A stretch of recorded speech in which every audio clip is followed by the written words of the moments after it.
කෙනෙක්ට කෝල් එකක් ආවා. හරිද? ඇවිල්ලා ඉවරලා අදාළ කෙනාට ෆෝන් එක දුන්නා.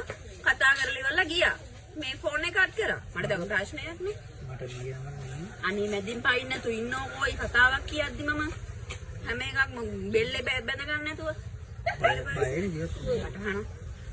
ඊට පස්සේ මේ මම ආයේ මට ප්‍රශ්නයක් නිසා මම කෝල් එක අරන් බැලුවේ. ඊට පස්සේ මම බයි ලොකු අම්මගේ දුව මොකයි ප්‍රශ්නයක් තියෙනවා නම් කියන්න මම මේවා කරලා දෙන්නම් කියලා. නෑ අක්කේ මෙහෙම කෙනෙක් කීක් නමක් කියලා ඉවරලා මෙහෙම කෙනෙක් මැසේජ් එකක් දාලා තියෙනවා. ඒකයි පොඩ්ඩක් බැලේ. මං ගා මේ කොල්ලෝනේ නාගී කොල්ලානේ ඉතින් කොළුකමට වගේ. කොල්ල නෙවෙයි අක්කේ මගේ මනුස්සය නේ කිව්වා. ඊට පස්සේ මං ගා අනේ ඕක වැඩි ගණන් ගන්න එපා මේ අපේ මිනිස්සුත් එහෙම තමයි අපිත් කසාද බඳගෙන ඉන්නේ අපේ මිනිස්සුත් ඔහම තමයි මැසේජ් එකේ දකින ගෑනට මැසේජ් කරනවා. ඇත්තට කිව්වේ සිත රිදුනා